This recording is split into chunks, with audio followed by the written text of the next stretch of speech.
नमस्कार. आज आपल्या भेटीला येत आहेत बँक ऑफ महाराष्ट्र कर्मचारी संघटनेचे अखिल भारतीय सचिव, गेली 40 वर्ष कर्मचाऱ्यांच्या प्रश्नासाठी सतत झगडणारे आणि खरं म्हणजे चळवळ जिवंत ठेवणारे कॉम्रेड धनंजय कुलकर्णी यांना आपण भेटणार आहोत. नमस्कार धनंजय. नमस्कार. एकूण आता परवा 2 दिवस तुमच्या बँकांचा एक संप झाला कर्मचाऱ्यांचा.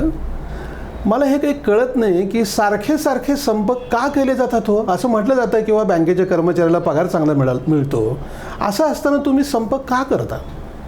खरं आहे, बँकांच्या कर्मचाऱ्यांना पगार वेतनमान जे आहे ते नीड बेस्ड आम्ही ज्याला म्हणतो ते व्यवस्थित आहे, त्याबद्दल काही प्रश्न नाही. पण त्यासाठी देखील खूप संघर्ष करावा लागतो, तो आम्ही करत आलेलो आहोत. आत्ता तुम्ही तातडीचा जो संदर्भ दिला की संप का करताय तुम्ही, किंवा आत्ता ताजा 16 आणि 17चा संप, बरोबर, तो संप कर्मचाऱ्यांच्या वेतनमान सेवा शर्तीचा त्याच्याशी काही संबंध नाही. बँकांचा मालकी हक्क कुठे असावा हा एक कोर इश्यू घेऊन तो संप आत्ता घडतो आहे. आणि तुम्ही पाहत असाल की गेल्या अनेक मोस्टली 91 पासून आत्तापर्यंत सततपणे एक्झॅक्ट सांगायचं म्हणजे 43 संप आम्ही केले. म्हणजे 43 दिवसाचं आमचं वेतन कपात झालेलं आहे. बर, ते एक स्पष्ट करणं आवश्यक आहे. इतर ठिकाणी संप झाल्यानंतर सेटलमेंट होताना पहिल्यांदा पगार वापस केला जातो, तसं बँकिंगमध्ये घडत नाही. पगार गेला तो गेला. ॲव्हरेज 2,500-3 हजार रुपये सॅलरी कपात करून लोक संपात जातात. आत्ताचा संप सरकार असं म्हणतं आहे की आत्ता या बँका आपण सार्वजनिक क्षेत्रात ठेवण्याची गरज नाही आणि आत्मनिर्भर भारत या एका नावाखाली जे विविध उद्योग आत्ता खाजगीकरणाकडे जात आहेत, तसा बँकिंगच्या बाबतीत तो प्रयोग करत आहेत. त्यामुळं हा आत्ताचा तातडीचा संप आहे. काय झालं आहे की एकूण कर्मचारी हे यांचा व्यवहार नीट नाही, ग्राहकांशी ते नीट बोलत नाहीत, सेवा नीट दिली जात नाही. मग असं असताना त्या सरकारीकरण कशासाठी पाहिजे? मग खाजगीकरण केलं की खाजगी बँकांमध्ये सेवा चांगली मिळते, लोक नीट बोलतात. मग तुमचं नेमकं खाजगीकरण करण्याला विरोध कशासाठी आहे? गंमतीचा भाग असा आहे की आपल्याकडे खूप सिस्टमॅटिकली एक नॅरेटिव्ह सेट केलं जातं की खाजगी म्हणजे चांगलं, खाजगी म्हणजे चकचकीत. 91 नंतर नवीन आर्थिक धोरणाचा जो लाभार्थी घटक आहे ना, मध्यम वर्ग, तो व्होकल आहे खरा. आणि तो जास्त, त्याची अभिव्यक्ती जास्त आहे, एक्सप्रेशन जास्त आहे. त्यामुळे मीडिया सगळ्या ठिकाणी तोच येतो. खऱ्या अर्थाने मी बँकेत काम करतो आहे, तर अजूनही डिजिटल ट्रान्झॅक्शनचा जर तुम्ही विचार केला तर 35% वर डिजिटल ट्रान्झॅक्शन नाही आहेत. म्हणजे 65% त्या ऑर्बिटच्या बाहेर आहेत. बरोबर. शेतकऱ्यांचा विचार केला तर 60% जास्त लोक इन्स्टिट्यूशनल क्रेडिट म्हणजे बँकांच्या क्रेडिटच्या कार्यक्षेत्राच्या बाहेर आहेत, म्हणजे ते सावकारीकडे आहेत. म्हणजे खूप मोठा वर्ग त्या ह्याच्या लाभार्थी म्हणून बाहेर आहे. पण हा जो व्होकल क्लास आहे तो हे बोलतो, म्हणून ते सांगतात की खाजगी चांगलं आहे. खाजगी चांगलं आहे का? ते इमारती चांगल्या असतात, चकचकीत काउंटर्स असतात, बाहेर गार्ड उभा असतो, खूप छान वाटतं ते ऐकायला. आणि वेअरएज पब्लिक सेक्टर बँका जर तुम्ही पाहिल्या तर शाबी इमारती आहेत, कंटाळलेले कर्मचारी आहेत, मशिनरी जुनाट आहे. ही गोष्ट एकदम खरी आहे. सरकारचं आजपर्यंतचं धोरण असं राहत आलेलं आहे, मग ते हे असो किंवा यापूर्वीचं असो. सरकारने एखाद्या उद्योगावर जर त्यांची वक्रदृष्टी झाली तर पहिल्यांदा तो बदनाम केला जातो. अच्छा.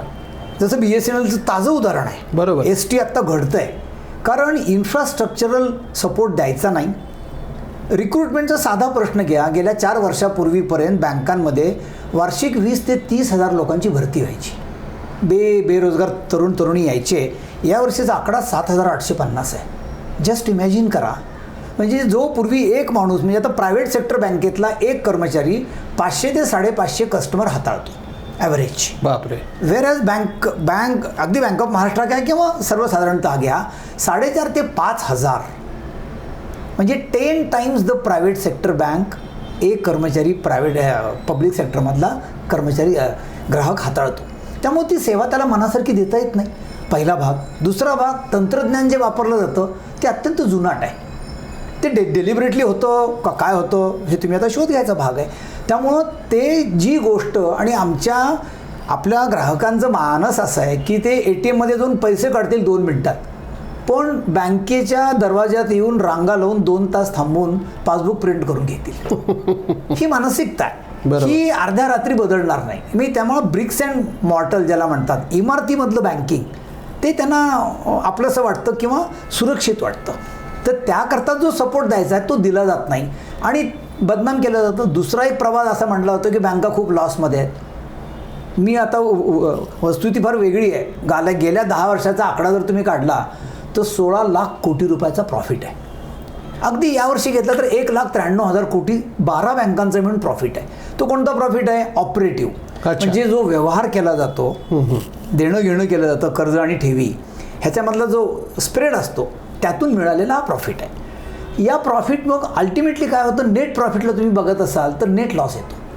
मग असं का होतं? ऑपरेटिव्ह प्रॉफिट आहे पण नेट लॉस आहे.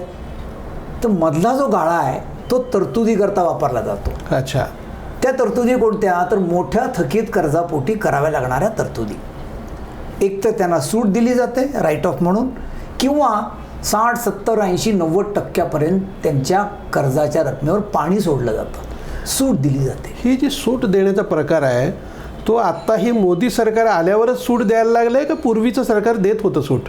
टक्केवारीत थोडा फरक पडला असेल, स्पीडमध्ये फरक पडला असेल. मूळ धोरण 91 पासून आलं, नरसिंह समितीचं धोरण आलं. बरोबर. 91 साली पार्लमेंटच्या फोरमवर नरसिंहरावांनी सांगितलं होतं आम्ही बँका प्रायव्हेट करतोय. तेव्हा आम्ही संपाची ती सुरुवात केली.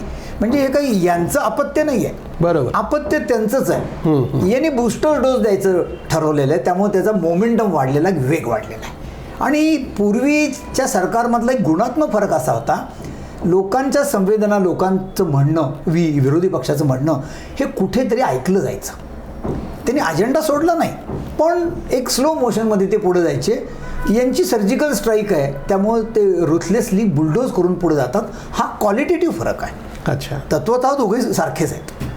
म्हणजे यांनी मारलं काय आणि त्यांनी मारलं काय, फक्त कोणाच्या माराने मार खायचं एवढं ठरायचं, बस एवढाच मुद्दा आहे. नाही, आता एक तर असं म्हटलं जातं, तुम्ही म्हणालात, उल्लेख केलात की बँका ह्या तोट्यात आहेत. मग हे बँकांचे एकूण धोरणात्मक, म्हणजे भांडवलदारांचं, मोठे जे कर्जदार आहेत त्यांचं हित जोपासायचं, आणि दुसरीकडे जे छोटी, म्हणजे ज्यांच्या खात्यात पैसेच नाहीत, जे व्यवहार करू शकत नाही, म्हणजे जनधन खातं काढलं असेल, असे सगळे व्यवहार होतात ते सरकारी बँकांमध्ये. बरोबर. हे खाजगी बँकांमध्ये होत नाहीत. नाही. मग तुम्ही स्पर्धा करणार कशी? बरोबर आहे. तुम्ही माझाच मुद्दा तुम्ही सांगताय, खूप चांगली गोष्ट आहे, धन्यवाद. बँकांमध्ये सध्या एक क्रॉस सबसिडायझेशन नावाचा प्रकार आहे. अच्छा. क्रॉस सबसिडायझेशन मी तुम्हाला समजून सांगतो की बँकांच्या एकूण ठेवी समजा 157 लाख कोटी आहेत, त्यातल्या 50% जास्त ठेवी ह्या सामान्य माणसांच्या आहेत. कोणताही कॉर्पोरेट कोणत्याही बँकेत ठेवी ठेवत नसतो, कधीच ठेवत नाही, आजपर्यंत नाही. त्यामुळे सामान्य माणसाच्या ठेवी आहेत, त्याला दिलं जाणारं व्याज हे दिवसेंदिवस कमी होत चाललेलं आहे. त्याला कारण तोटा, तरतुदी. म्हणजे त्यांनी पैसे ठेवायचे जे पूर्वी 3-4%, सेव्हिंगचा रेट 4% होता, तो आता 2.70 आला. ठेवीवर ठेवलेला पूर्वी 13% होता, आता 4.90 आला. हा घसरत जाणारा व्याजदर आहे. नंबर 1, हा माणूस जर बँकेत लोन मागायला गेला तर ह्याला 10, 11, 12% कर्ज मिळतं. मग ते घराचं असो, वाहनाचं असो, शिक्षणाचं असो. बरोबर. वेरॅज कॉर्पोरेटनी जर कर्ज मागायचं ठरवलं तर बँका स्पर्धा करतात, त्याच्याकडे हे अप्रोच होतात की ते 8% देत असेल, आम्ही 7.5 देतो, दुसरा 7 सांगतो, तिसरा 6.5 सांगतो. म्हणजे ज्यांची ठेवी नाही त्यांना कर्ज आहे ते कन्सेशन रेटनी, आणि ज्यांच्या ठेवी आहेत सामान्य माणसाच्या त्यांना कर्जात एकतर उपलब्ध केलं जात नाही, आज नाही उद्या या करत टाळलं जातं. दिलंच तर 10, 11, 12% दिलं जातं. हा पहिला मुद्दा. त्यामुळं कमी ठेवी ज्यांच्या घ्यायच्या आणि द्यायच्या दुसऱ्यांनाच की ज्यांच्या ठेवी नाही आहेत, दॅट इज क्रॉस सबसिडायझेशन. हे धोरणात्मक आहे का? म्हणजे सरकार सांगतं का की मोठ्या जे लोक येतील त्यांना तुम्ही व्याजदर कमी करा आणि छोटे जे कर्जदार असतील त्यांना व्याज वाढवून द्या, असं सरकार सांगतं का? अर्थात सरकारी धोरणाचं रिफ्लेक्शन रिझर्व्ह बँकेच्या गाईडलाईन्समध्ये येतं आणि ते बँकांकडे येतं.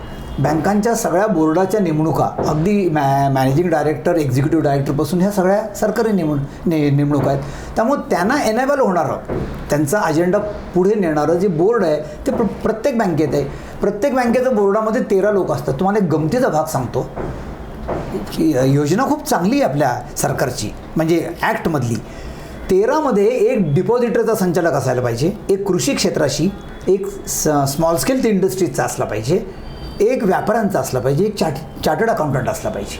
आज कोणत्याही बँकेमध्ये असे कोणतेही प्रतिनिधी बोर्डावर नाही आहेत. हे मोस्टली 13-14 नंतर ते घडलेली गोष्ट आहे. आधीपासून सुरुवात होती, पण 14 नंतर आता कुणीही कुठे नाही आहे. त्यामुळे माझं डिपॉझिटचं रेट कमी करणे किंवा वाढवणे ह्याकरता माझा प्रतिनिधी बोर्डातच नाही आहे, डिपॉझिटरचा, एम्प्लॉईचा नाही, ऑफिसरचा नाही आहे. त्यामुळं एक कलमी कार्यक्रम, युनिलॅटरली ज्याला म्हणतात, त्या पद्धतीनं हे सध्या बँकिंगचं मॉडेल बदललं जात आहे. दुसरा भाग, ॲग्रिकल्चर सेक्टरला 18% कर्ज दिलं पाहिजे, हे बंधन आहे. आजही आहे का? आहे. बँकांचे जे टार्गेट पूर्ण होतात का? होतात. कशी होतात? मधल्या काळामध्ये या लोकांनी त्याची व्याख्या बदलली. अच्छा. त्यांनी असं केलं म्हणून नरिमन पॉईंट ब्रांचला हायेस्ट ॲग्रिकल्चर लोन आहे की जिथं 1 इंचही जमीन नाही आहे. हे कसं आहे, तर ॲग्रो बेस्ड जे इंडस्ट्रीज आहेत, शुगर कारखाने, डिस्टिलरीज, गोडाऊन्स, कोल्ड स्टोरेज, यांना हजारो कोटी रुपयाची जी कर्ज दिली आहेत ती ॲग्रिकल्चर दाखवली जातात. अच्छा. उद्दिष्ट पूर्ण होतं आणि गावोगावचा जो शेतकरी शेतमजूर आहे तो बँकेच्या दारात जातो, तिथून हाकलला जातो. उद्दिष्ट पूर्ण झालेलं आहे. खरं आहे. हा गमतीचा भाग आहे आणि हे लोकांपर्यंत जात नाही कुठे. आम्हाला असं वाटायचं की कर्मचारी संघटना म्हणजे फक्त कर्मचाऱ्यांपुरता विचार करतात. ओव्हरऑल बँकिंगचा एकात्म विचार करणं हे गरजेचं असं म्हटलं जातं. तो तुम्ही करता हे माहितीच नाही लोकांना. हो नाही. आणि हे बघा, यामधून मी काही ते लपवणार नाही. स्वार्थामधून परमार्थ आहे किंवा परमार्थातून हा स्वार्थ आहे. हा उद्योग टिकला तर मी टिकणार आहे, बरोबर. मी टिकला तर माझं भविष्य पुढे आहे. आणि सगळ्यात महत्त्वाचा एक कोर इश्यू असा आहे की राष्ट्रीयकरण झालं पाहिजे हे म्हणणारे आम्ही लोक होतो. त्यामुळे ते टिकलं पाहिजे ही आमची भूमिका आहे. ह्याचा एक संदर्भ मी राज्यघटनेच्या एका तत्वाशी लावतो. राज्यघटनेमध्ये समानतेची जी सूत्र मांडलेली आहेत प्रस्तावनात, त्यामध्ये आर्थिक समानता हा मुद्दा आहे. तो गाठायचा असेल तर राष्ट्रीय संपत्तीचं राष्ट्रीयकरण व्हायला पाहिजे. वा. आणि बँका ह्या राष्ट्रीय संपत्ती आहे. त्यामुळे ते मूठभर लोकांच्या हातात जाणं हे देशाच्या हिताचं नाही, एवढं आमचं म्हणणं आहे. धन्यवाद. थँक्यू.